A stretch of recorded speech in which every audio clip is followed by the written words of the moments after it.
Hello everyone, welcome to The Lit Show. I'm your host Jeremy Fee, and I'm back here to give you another reading update. I hope you've been doing awesome. I love the BookTube community. As always, I encourage you to give comments down below, but let me get to my August 2023 reading wrap-up, doing it genre war style as a book battle. For this year, I've had a lot of really amazing books that have won Best Read of the Month. Each month, I determined which book I enjoyed reading the most, and I've already used 3 of my 4 wildcard spots. I've had a couple of ties, and a book that I decided had gone up against the winner during the prelims round and deserved to be there as a wildcard as well. So that's how I've ended up using 3 of my wildcard spots already. We are building up to the end of the year book battle to determine the best read of the year for me, and maybe someday a best read of the decade. That'll be so much fun. Alan, for one, over there at Big Hard Books and Classics, encouraging Faulkner in August. Me and everyone else to read Absalom, Absalom. But in discussing this with Alan, I discovered he viewed The Sound and the Fury as a necessary prerequisite by William Faulkner before reading Absalom, Absalom. So I did that. When we get to the classics section this month for the Genre Wars, you'll see those books. For now, you can see everything that I read for the month up there on the screen.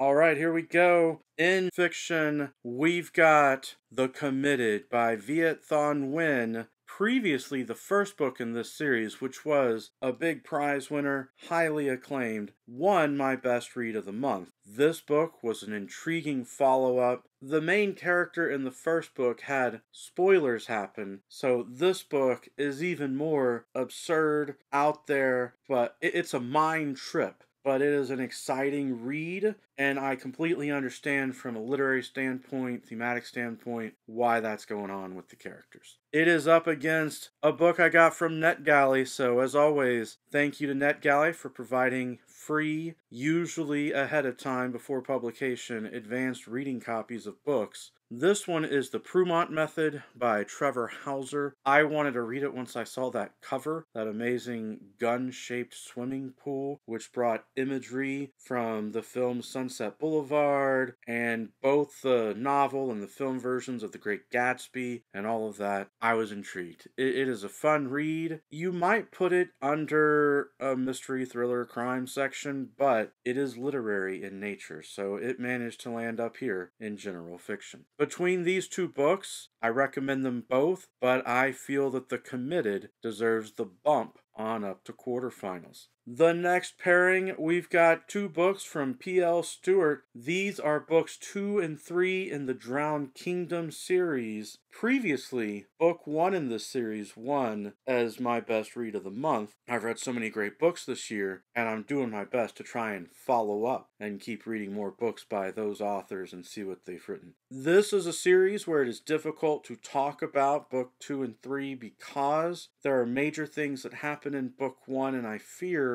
getting into specifics of the plot would be spoiler territory. But I can speak more generically and tell you that once again, P.L. Stuart takes the story and the characters to places that you're not expecting, at least for me, and that is always fun. Out of these 2 books, I'm going to say that book 3 deserves the win. That brings us to Mystery Thriller Crime, aka MTC. For this, I've got another NetGalley book. It is Forget I Told You This by Hilary Zaid or Zaid. It was published in August as well. I do recommend this book. It is heavy with the thematic message in a way that I like. I like when authors are able to do that. It is up against a book by one of my favorite authors, Silvia Moreno Garcia. This book is Untamed Shore. It's got a whole shark thing going on, and it's not my favorite book by Silvia Moreno Garcia, but I still appreciate what she was doing with the story, the crime element and all of that. She does write crime very well. I just feel like this was one of her earlier works, maybe not as sophisticated. I made the mistake of reading her most recent works first, and now I'm going back and experiencing her earlier ones. Because of that, I'm going to give the win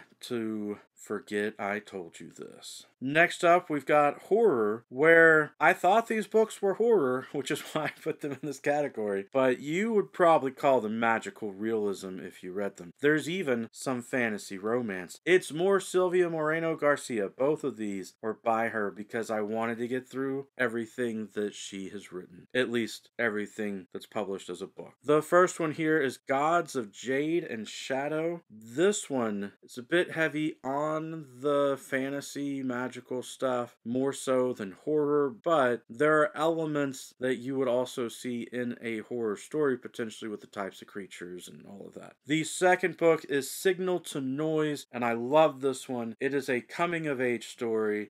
To me, it starts out very sweet with these teenagers and you get to know them, but then it has the more sinister and unexpected elements that get added to the story. Between these two, Signal to Noise is the better work in my opinion. Up next, we've got science fiction. These are kind of multi-genre science fiction. We've got The Last Man by Mary Shelley. This was the pick for Roger's Cheapo Book Club back in July, and I forgot to read it in July. You know, those things happen sometimes, so figured I'd take care of it in August. That way I can continue to be a Roger's Cheapo Book Club completionist. It is not Dracula, clearly. It is not Mary Shelley's best work. It is not her most well-known work, but it's still interesting. You know, it's worth a read. It is up against Gladiator. This is by Philip Wiley. It is a superhero book. Michael K. Vaughan sold it as the pick for Roger's Cheapo Book Club for August because he says it is part of the basis or inspiration behind the Superman character. That alone was fascinating. A big, strong gladiator, warrior type character, a superhero, superhuman. Out of these two books, gonna go with the Mary Shelley book.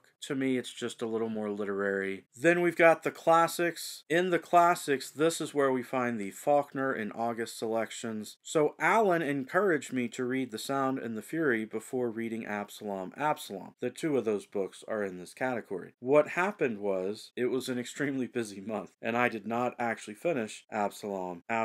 So while I'm putting the book here, it is a DNF, not in the sense of I chose not to finish it, but just in the sense of I ran out of time in the month. I then put it in my September reading. So I will revisit Absalom in the next reading wrap-up. That means by default, The Sound and the Fury is going to win here. Our next category is nonfiction. Again, thank you to NetGalley for providing an advanced reading copy. This time, the book is Agents of Chaos. It is by Sean Howe. It came out at the end of August, so it is also available if you want to get a copy of it now. I highly recommend it if you enjoy true crime historical works. You're going to learn more about history with this work in addition to the criminal element. It's got a lot in there if you like to study journalism and understand journalistic issues happening throughout history, as well as all kinds of drugs and crime and all of that. So Agents of Chaos, really fun read. The other book is called The Dumbest Generation, and this is a really neat nonfiction book talking about how people growing up with technology are not necessarily being intellectually enhanced by that technology, but rather that it may be stunting intellectual growth in some ways. And shockingly, this is not a recent publication. This book is not referring to teenagers or young adults of today. This book was published a while back. Between these books, I preferred The Agents of Chaos because I felt like I learned a lot more from it, got a lot out of it. It's getting the win. The last category is the wild category. What sort of surprises do I have for you this month with my reading? Well, I wasn't done with Silvia Moreno Garcia stories. There is an Amazon Audible exclusive with the story The Tiger Came to the Mountain. This is not a full-length book. I don't even know if you'd call it a novella. It was published, I guess, as a short story or novelette, maybe part of a collection. But you can get it individually on its own. It's got a cool cover graphic. It is up against Yellowface, which is a novel by R.F. Kuang. And in case you don't know, R.F. Kuang is Rebecca Kuang. And I knew Rebecca when she was a teenager, competing in speech and debate in the Dallas-Fort Worth area. There could be some bias here, but I definitely enjoyed Yellowface more. It's been a very controversial book online, in reviews, on BookTube, the way that people are talking about it. Not everybody appreciates appreciates and understands the book as much as I do, but I love it. I think it's providing some amazing social commentary with the story that it gives us. I think R.F. Kuang has done a spectacular job. Of course, I think she's brilliant to begin with, but it's advancing. That brings us to the next level. We've got quarterfinals. And in quarterfinals, The Committed by Viet Thanh Nguyen is up against The Drowned Kingdom's Book 3 by P.L. Stuart. I don't know why I put myself in these positions. I should be more careful and try to only read one follow-up sequel by an amazing author maybe once per month, because I end up having difficult decisions like this. Both of these are part of a series in which the author / first book has already won my best read of the month, and now they have to compete before they're even in semifinals, which makes it tough. Either of these books, I think, could make it to my finals for the month. Who knows? Maybe either of them could win finals. At the end of the day, though, I'm gonna give the win to P.L. Stewart's book. I really enjoy the way that P.L. Stewart gives us point of view characters that just,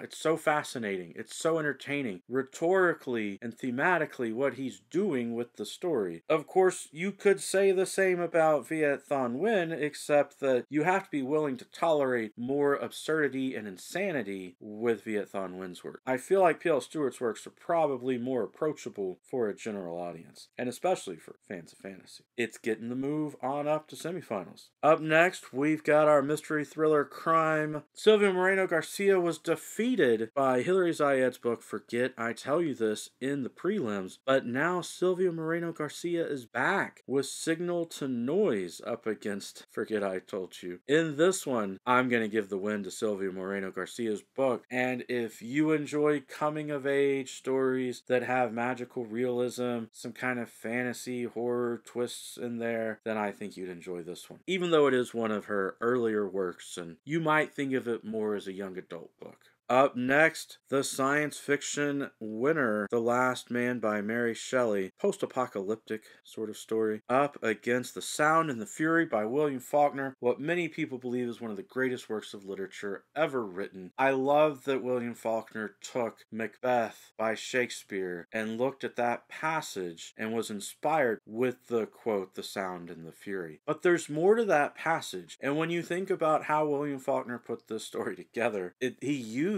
the entire passage. Part about the idiot. William Faulkner makes a mentally disabled character and gives you scenarios really to fit every line in there. It's subtle if you are not a student of Shakespeare or someone who studied the plays, but it is fascinating. William Faulkner's getting the win. I guess that's obvious. The next one, we've got Agents of Chaos, the nonfiction book, true crime. It is up against R.F. Kuang's Yellowface. Both of these books were fun, but I feel like R.F. Kuang's book meant more to me. I know there's potential personal bias slipping in there, but I had already heard the controversy from BookTube before I read the book, which made it all the more fascinating to me to take it in. I believe it is spectacularly written. It deserves to be in semifinals. All right, looking at the big four this month, our final four, we've got P.L. Stewart's book. It's book 3 in the Drowned Kingdom series. We've got Silvia Moreno Garcia's book. It is Signal to Noise. It is in the horror category, but more young adult magical realism. Then we've got the classic literary work, The Sound and the Fury by William Faulkner, and making up the fourth book in semifinals, R.F. Kuang's Yellowface, which I just now realize I haven't explained the genre to you. It is modern realistic fiction. It is set in our current time. It is about an author who is struggling and her friend dies in front of her, which is traumatic enough. But this friend really, they had an awkward social friendship relationship, and when her friend dies, she ends up having to decide whether or not to steal her friend's manuscript and rewrite it and pass it off as her own work, her own literature that she's trying to get published. And you get the journey, the psychological justifications that this character uses. It's really good. It's really good exploring human psychology and how some people think in our society today. I think it exposes a lot that people don't normally think about. All right, going up to the top. First pair for semifinals, P.L. Stewart's book up against Silvia Moreno Moreno Garcia's book. I feel like the P.L. Stuart book is more advanced writing. It's gonna get the win easily here, even though I love Sylvia Moreno Garcia as an author. P.L. Stuart's book advancing to finals. Then we've got William Faulkner up against R.F. Kuang.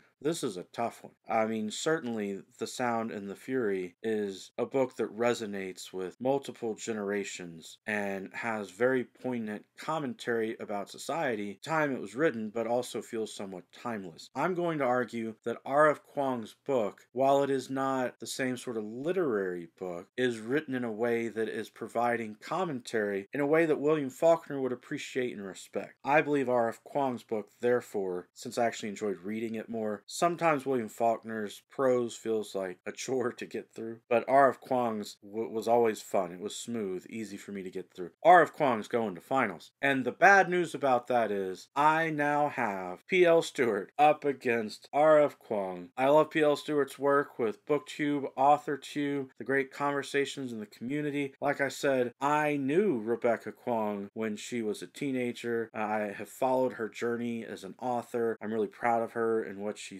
done. There is clear personal bias that's going to come into this if I try and pick between them. Even more than that, though, I would say that both of them as authors are just spectacular in their ability to present characters to us who really are despicable, unlikable people. Characters who make choices that are clearly the wrong thing to do, that are bad. And yet, they also cause us to like those characters, to empathize with their situations, and to hope for them to grow and become better people or have better outcomes for their lives. They've both got that going on, and that's an amazing coincidence for those to end up in finals. Though maybe that tells you something about what I like to read, that I enjoy those gray characters and looking at the morally ambiguous situations that they might land in, or perhaps trying to cling to that hope for betterment. Who knows? At the end of the day, though, I only have one wildcard spot left, and it would make logical sense to save it for the rest of the year, because we still have September, October, November, and December. That's 4 more months. I really need that wild card spot for the rest of the year. Otherwise, I would not be able to have any more ties the rest of the year, but I just can't pick between them. It's going to be a tie. Both books are going to win. They are both my best read of the month. I highly recommend them. If you like fantasy, you should be reading P.L. Stuart. If you like realistic, modern, literary fiction, you should be reading R.F. Kuang, though she also writes fantasy. Most people know her from her fantasy novels. We can go ahead and put those books in officially on the calendar timeline. P.L. Stuart's book gets plopped in there as the best read of the month, and then R.F. Kuang's book gets put down as the wild card book, just because the order that they were in for the book battle. I'm going to have some tough decisions at the end of the year. Just looking at that, I don't know how I'm going to make those decisions, but I will not worry about that until December. Thank you very much. Please leave comments down below if you've got something to say. I'd love to hear what you're reading. I'd love to hear your thoughts about the books. I would even love to hear you tell me that I am wrong and that you disagree with the decisions that I made and that you would have picked something differently. But it's fun to discuss the books. If you've got something to say, let me know. Every day is a good day for a book talk. Peace.